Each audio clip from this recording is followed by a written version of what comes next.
Radio Sintonía.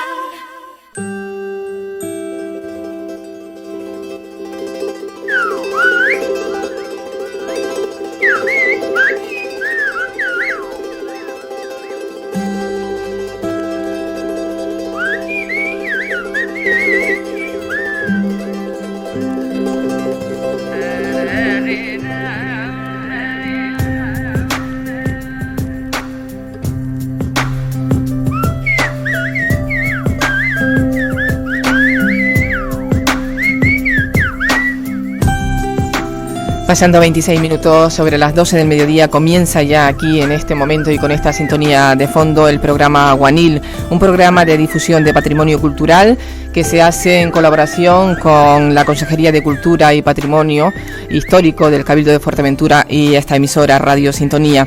Hoy se va a hablar del mundo aborigen, de las fórmulas de pastoreo, el mundo mágico religioso y la cultura mágica.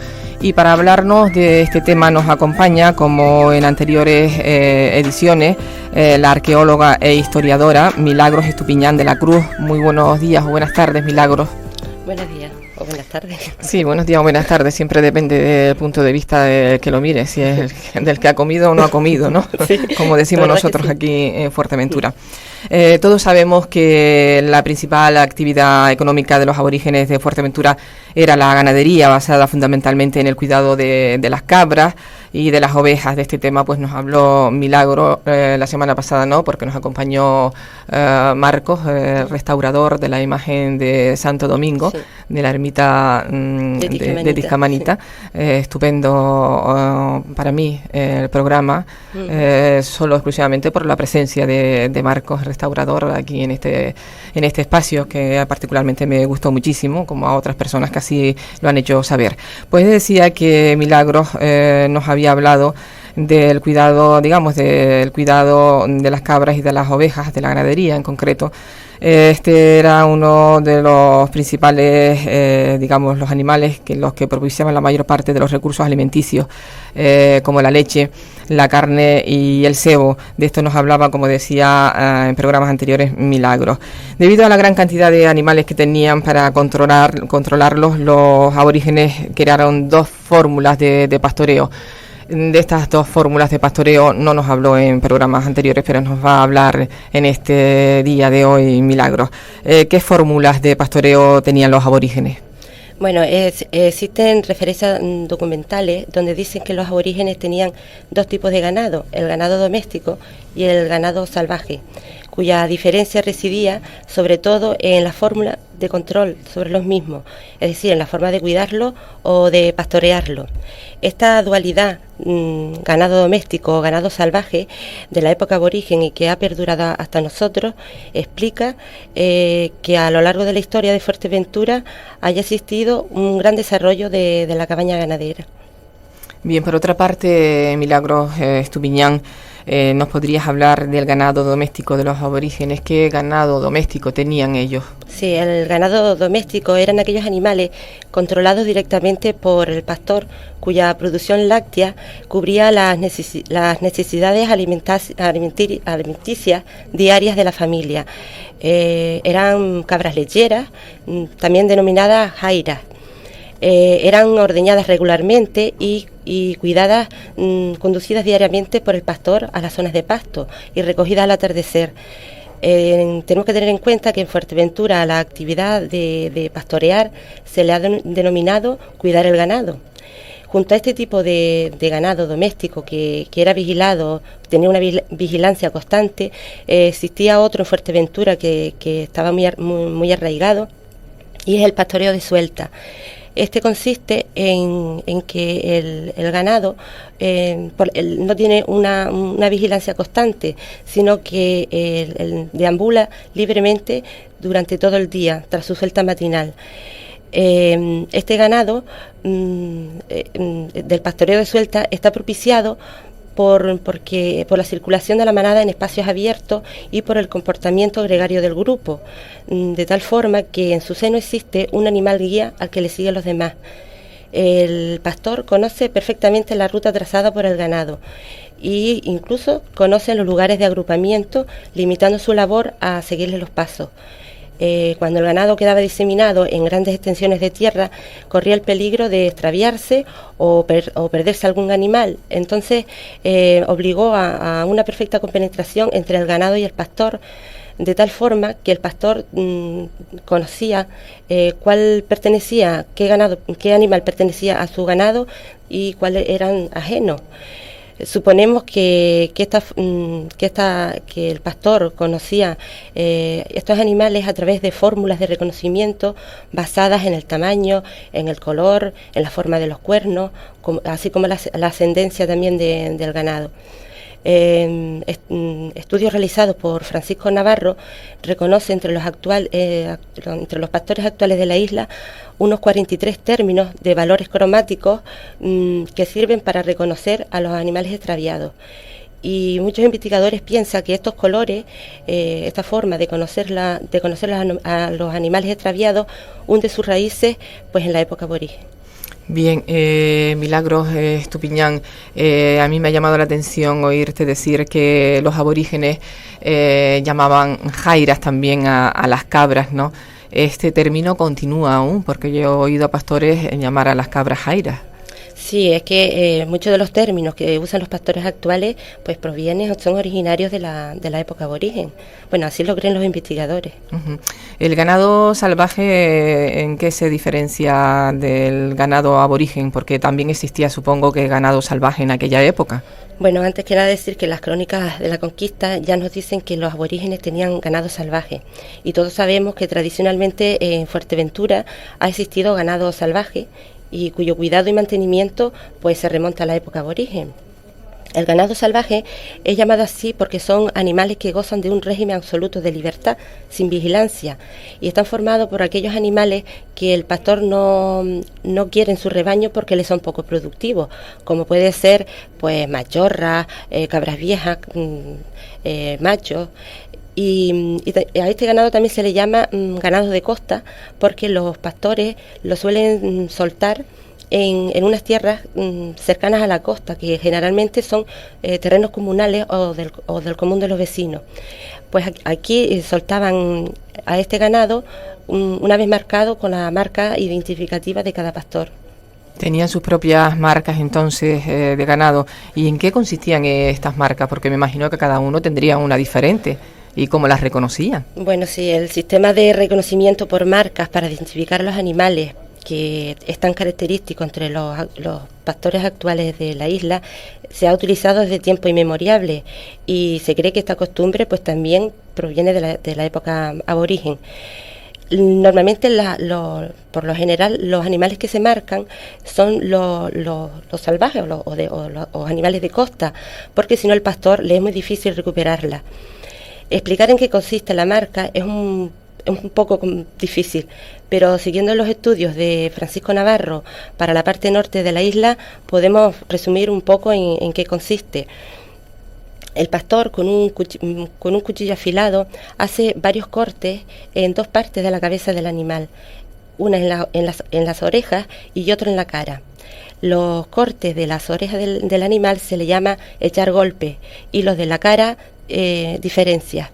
Los cortes o golpes en las orejas no pueden ser menos de 3 ni más de 5 y sin embargo los de la cara solo puede ser 1, que es la diferencia. Digamos que para la parte norte de la isla de Fuerteventura existe un conjunto de señales formada por 18 unidades distintas que se denominan golpes o cortes, es decir, son 18 cortes de formas distintas que tienen nombres como teberite, tajo, puerta, etcétera, y que se realiza en las orejas de las cabras. Y que los golpes nos va a decir a qué familia pertenece a la cabra. Y por otro lado existe un conjunto de señales formado por 6 unidades distintas también, que se le ponen en la cara de la cabra y nos va a decir, también tiene nombre como manzanilla, yichofe, barbada, y nos va a decir a qué miembro de la familia concretamente pertenece a la cabra. Los pastores dicen que las marcas están formadas por varios golpes y una identificación. Los golpes nos diría, por ejemplo, la cabra pertenece a la familia Pérez, y la diferencia nos va a decir, pues pertenece al hijo mayor de la familia Pérez, por ejemplo, a Juan Pérez. Las diferencias solamente las puede poner los hijos varones. O sea, los hijos varones ponen los golpes del padre más una diferencia, excepto el hijo menor que solo pone los golpes del padre porque hereda la marca limpia del padre. Esto viene de la época aborigen. ¿En la actualidad se sigue practicando igual? Bueno, en la actualidad lo que se pone, me parece que se pone un número en las orejas de la cabra. No importa que sea el hijo mayor o la hija. Sí, no, yo creo que sí, que algunos pastores todavía pues utilizan las marcas. De todas maneras, el ganado que no tiene marca se llama guanil. Sí, guanil, que es libre, ¿no? Sí. Por eso de ahí el nombre de este programa también. Sí, que no tiene marca identificativa. Este tampoco. Este es libre. Hablar del patrimonio que pertenece a toda la isla de Fuerteventura y a los que viven aquí. No pertenece a nadie, es patrimonio libre. Ahí hemos cogido también el nombre porque nos gustó muchísimo. Bien, nos has hablado un poco de las marcas de los ganados, del ganado y en qué consisten, ¿no? ¿De las apañadas nos podrías hablar algo? Bueno, sí, la apañada es una actividad pastoril posiblemente heredada de los aborígenes y que se realiza en la actualidad también.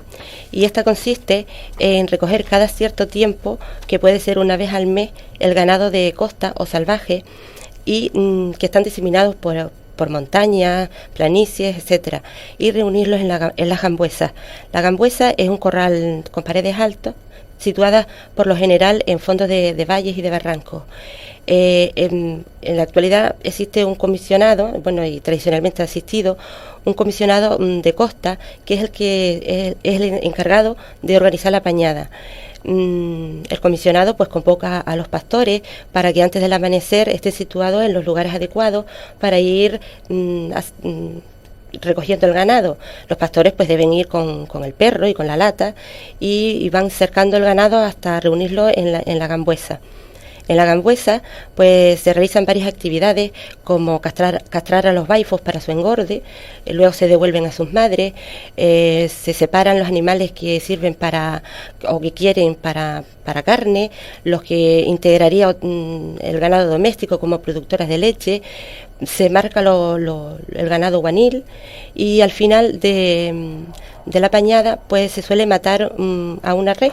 Normalmente se mata la guanil, la que no tiene marca. Los investigadores han visto o creen que este festín final, que es asar una res, proviene también de la época aborigen porque que tienen claras connotaciones mágico-religiosas porque así los aborígenes unían pues lazos de solidaridad con el grupo. Es decir, que todo este proceso digamos que nos ha relatado en estos momentos sobre la época aborigen relacionado con la ganadería y el pastoreo y las marcas y demás continúan en la actualidad. Continúan. Sí, claro. No se ha perdido muchas de estas costumbres. Muchas de las cosas que conocemos por eso mismo, porque el cuidado y mantenimiento del ganado siguió las mismas pautas que la época aborigen. Uh-huh. Bien, por otra parte, supuestamente los aborígenes de Fuerteventura tendrían creencias en dioses. Tú ahora en estos momentos nos has dicho que posiblemente la matanza de un animal tuviera, digamos, que algunas creencias o algún ritual religioso. Yo te preguntaría, Milagros Estupiñán, como historiadora, que las creencias en dioses o en seres superiores a los cuales veneraban para obtener la gratitud de ellos realmente se daban a quién o a quienes adoraban los aborígenes de Fuerteventura. Bueno, la única referencia que disponemos acerca de la existencia de un dios o un ser supremo entre los aborígenes de Fuerteventura es bastante ambiguo. Al parecer, los aborígenes adoraban a una divinidad suprema ubicada en la bóveda celeste. probablemente al sol, fuente propiciatoria de la fecundidad de la tierra, al cual invocaban levantando las manos hacia el cielo. Sin embargo, existen referencias aún más claras a que los majos adoraban a los espíritus de sus antepasados. El culto a los antepasados debió de constituir la expresión religiosa más importante entre los aborígenes de Fuerteventura. Estos eran invocados en situaciones de adversidad por medio de sacrificios, rogativas y ofrendas alimentarias. El culto a los antepasados se pone de manifiesto a través de mitos y leyendas transmitidos por vía oral y que nos han llegado, transmitido por vía oral de generación en generación y que nos ha llegado hasta nosotros a través de las fuentes escritas. Estamos hablando de personajes como los guerreros Altajai, que ya en otros programas he hablado sobre ellos, que en vida eran bien considerados por sus actos heroicos y que una vez muertos, pues se les veneraban y se les rendía culto y en casos de momentos críticos pues se le pedía pues protección ante las posibles adversidades. Sí, entonces estas celebraciones o rituales que hacían los aborígenes, ¿dónde los realizaban? Sí, las celebraciones a los antepasados, a los espíritus de los antepasados, se hacían en templos denominados efequenes. Eran construcciones circulares con doble pared que formaban pasillos. A jugar por las referencias, tanto escritas como en la toponimia insular, debió de existir numerosos templos repartidos por toda la geografía insular, permitiendo su identificación como templos locales dedicados a héroes protectores de la comunidad en la que se hallaba. Así tenemos voces con el topónimo de Fequén como Esquén, Lesque, Esquinzo, Tonicosquey, etcétera, en los que en muchos de ellos pues coincide con poblados aborígenes. Otros lugares en los que tenemos referencias documentales y arqueológicas es la sacralización de cuevas, donde realizaban diferentes prácticas rituales, tanto peticiones a la divinidad como ritos propiciatorios a la fecundidad. Tenemos dos cuevas, una situada en el País Grande, denominada Iglesia de los Majos, y otra en el País de la Arena, denominada Cueva de los Ídolos. Esta última es un tubo volcánico de 16 metros, que fue objeto de excavación en los años 70, y en su interior se encontraron 6 figuras de pequeño tamaño, denominadas ídolos, realizados sobre pumita, arenisca y hueso, con un matiz marcadamente sexual, es decir, que tienen los órganos reproductores bien marcados. Esto, por eso se creen que eran esvotos u ofrendas a la divinidad para obtener la fecundidad. Ahí acudirían las mujeres pues estériles a realizar estos ritos, también en similitud a que en el norte de África las mujeres estériles acuden a sitios como estos, a cuevas santuarios, pues a realizar estos ritos. También para la época aborigen las montañas tenían una aureola de sacralización donde se invocaban a elementos sobrenaturales sobrenaturales para ellos, como eran las divinidades, la lluvia.